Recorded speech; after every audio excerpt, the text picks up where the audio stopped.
Salut gang. Aujourd'hui, je veux qu'on voit la variable statique. C'est très pratique dans nos jeux.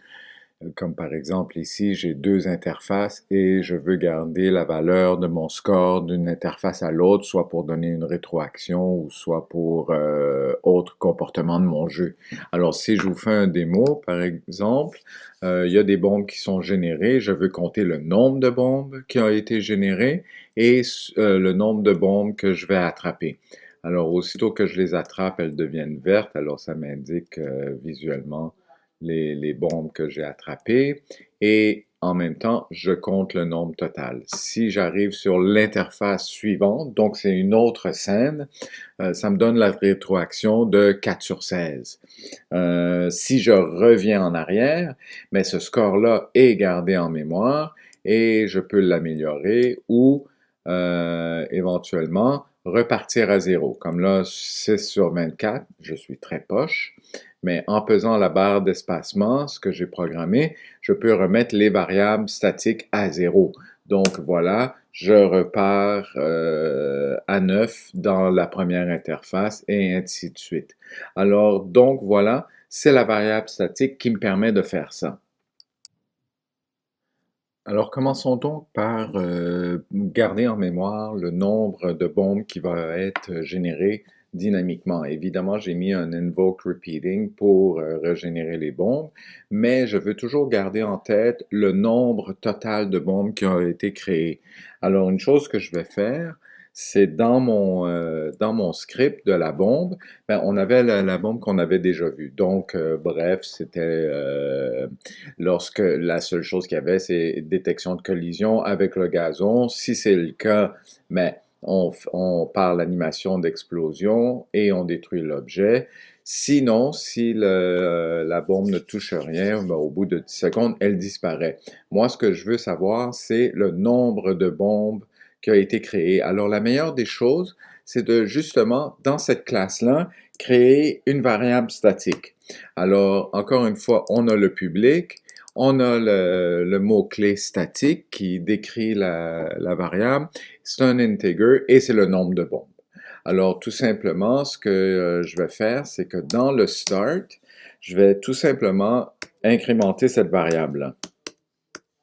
Alors, pour y avoir accès à l'intérieur de la classe, j'ai tout simplement besoin d'écrire le nombre de bombes plus pour l'incrémenter de 1.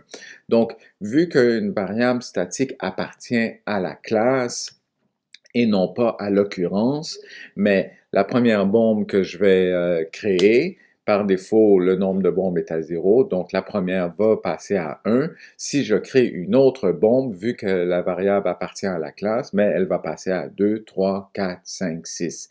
Si j'enlevais le mot statique, mais chaque variable serait propre à l'occurrence, donc j'augmenterais jamais le nombre de bombes. Alors maintenant, l'idée, c'est de récupérer cette variable-là. Alors, moi, je veux la récupérer pour l'afficher. Alors, c'est peut-être pas la meilleure structure, mais la façon que je le fais ici, c'est dans le script de génération de cette bombe-là. Donc, le invoke repeating, j'active le nouveau clone et je le mets random sur ma scène. Alors, après coup, je reprends, j'ai créé une variable publique pour afficher le texte qui s'appelle affiche nombre bombe. Et là, ce que je veux faire, c'est aller récupérer cette variable-là pour afficher le nombre de bombes. Alors, tout simplement, la façon que je vais récupérer une variable statique, contrairement à la variable normale ou la propriété normale, c'est que je ne passe pas par l'occurrence, mais je passe par la classe étant le nom du script. Alors, en écrivant exploser bombe, évidemment, ce script-là doit être actif dans la scène, mais je passe par cette classe-là et en mettant le point, ben, il va me donner toutes les propriétés statiques que j'aurais déclarées dans ce script. Alors, en l'occurrence, ici, le nombre de bombes. Alors, c'est aussi simple que ça. Maintenant, si je fais un test de tout ça, ben, le nombre de bombes va être affiché. Une autre méthode qu'on va rencontrer très souvent, c'est au lieu de garder cette variable-là publique accessible de partout, on va créer une fonction, justement, qui va renvoyer cette variable-là. Alors, c'est juste une autre méthode pour un petit peu plus de sécurité. Alors, au lieu de la garder publique, la variable, on va la mettre privée. Donc, je vais tout simplement enlever le mot-clé public, elle devient privée automatiquement. Et par contre, je vais créer une fonction qui, elle, va être publique. Alors, je mets le mot-clé public, je la mets statique, elle aussi, cette fonction-là. Donc, c'est une fonction qui est associée à la classe et non pas à l'occurrence.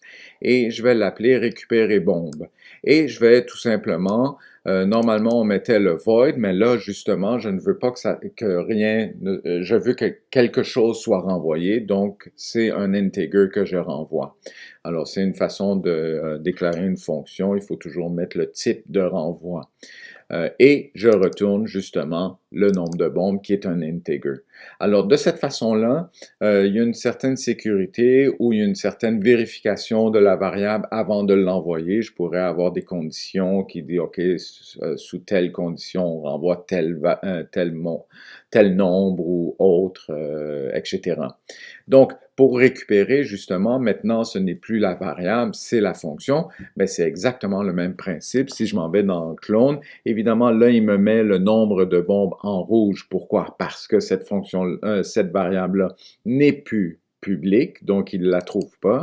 Alors, en enlevant ça, je vais avoir, encore une fois, tout ce qui est, toutes les propriétés de cette classe-là, donc récupérer bombe. Et vu que c'est une fonction, ben, je dois mettre les parenthèses à la fin et ça arriverait exactement au même résultat. C'est juste que passant par une fonction, mais là, j'ai plus de manipulation, j'ai plus de contrôle sur le chiffre qui va être, ou l'integer ou la valeur qui va être envoyée. Voilà, c'est quelque chose qu'on va voir relativement souvent. Par contre, maintenant, j'ai un autre petit problème aussi. Vu que j'ai mis cette variable-là privée et que j'ai créé une fonction pour la récupérer, mais si vous regardez le script du personnage de fin, mais lorsque je pèse sur la touche espace, mais je veux remettre toutes ces valeurs-là à zéro. Il y a le score, on va le voir dans quelques secondes, mais exploser bombe, maintenant, est en rouge. Pourquoi? Parce que cette variable-là, elle est privée. Donc, ici, ça fonctionne, je l'ai changé, exploser bombe, récupérer bombe, ça va, mais ici, je ne peux pas lui donner une nouvelle valeur simplement comme ça. Alors, il faut que je retourne dans le script et que je crée une autre fonction pour changer sa valeur. J'ai la fonction pour la récupérer, là j'ai une autre fonction pour changer sa valeur. Alors ça, encore une fois, ça me donne la possibilité, par exemple, de manipuler la nouvelle valeur que j'envoie pour qu'elle convienne à différentes situations. Alors c'est une sécurité de plus et un contrôle de plus qu'on a sur cette propriété-là. Alors, pour la changer, je vais faire le même principe. Je vais créer une fonction publique, statique ici. Cette fonction-là ne renvoie rien. Au contraire, elle reçoit, donc void, et je l'appelle effacer nombre de bombes. À l'intérieur de la parenthèse, mais là, je lui dis quel type de variable d'argument recevoir. C'est de type integer et je l'appelle nouvelle valeur. Et tout simplement, ce que je fais, là, je l'ai gardé ça très simple, c'est le nombre de bombes égale la nouvelle valeur. Alors, de cette façon-là, j'ai un petit peu plus de contrôle. En sauvegardant, et en allant dans exploser bombe, mais là, dans le contrôle du personnage, évidemment, je dois changer finalement le nombre de bombes. Là, je ne peux plus avoir cette syntaxe-là, tel élément égale 0. Je dois le mettre sur 2 lignes, c'est juste une petite manipulation. Alors, le score pointage, je le remets à 0. Et exploser bombe, ben là, au lieu d'aller chercher la propriété comme telle, je vais aller chercher la fonction effacer nombre de bombes. Alors, en mettant ça, et là, vu que c'est une fonction, je ne peux plus mettre exploser bombe, point effacer, nombre de bombes égale 0. C'est une fonction que j'appelle. Alors, à la place, je vais mettre les parenthèses, la nouvelle valeur, et je ferme. Et techniquement, tout devrait bien fonctionner. Alors, voilà. Alors pour le score, ben, j'ai utilisé un petit peu le même principe, c'est-à-dire que la variable statique, à la différence près que le score, j'aurais pu mettre tous ces éléments-là dans le script principal du personnage. Sauf que moi, pour les besoins de la cause, je me suis créé un nouveau script que j'ai appelé score et qui est très simplifié, là, qui n'a aucune vérification, aucune fonction. Je l'ai gardé simplement la variable statique public de pointage. Alors, mais c'est exactement le même principe. Comme je l'indique ici, on pourrait avoir toute la séquence de fonctions, etc., liées au pointage global, une rétroaction, etc., ou analyser le pointage. Mais là, je garde ça très simple.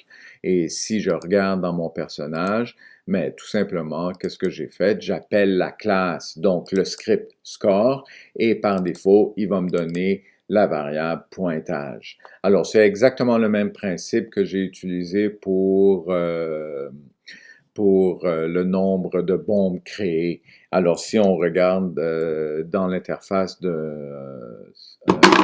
mon jeu, mais j'ai créé dans la première scène, dans la scène du jeu, j'ai créé un empty qui s'appelle moteur. Je l'ai appelé ainsi pour pouvoir placer tous les scripts qui sont pas nécessairement principaux au personnage. Donc, c'est-à-dire qu'ici, je mets le script de clonage qui va s'occuper de créer les bombes et j'ai aussi mis le script du score qui va tenir en compte du score global. Et si je vous regardez dans l'autre scène, par exemple, tout ce que j'affiche dans le champ texte, le canevas est ici et j'ai le champ texte qui va afficher le pointage et le nombre de bombes. Remarquez que, par exemple, le script score ne se retrouve pas dans cette scène-là, mais il est capable quand même d'aller chercher la variable statique de celle-ci. Alors voilà, c'est un petit peu les principes de la statique. Je crois que ça peut être très utile dans vos jeux et j'espère que j'ai été assez clair. Allez, sur ça, allez, ciao!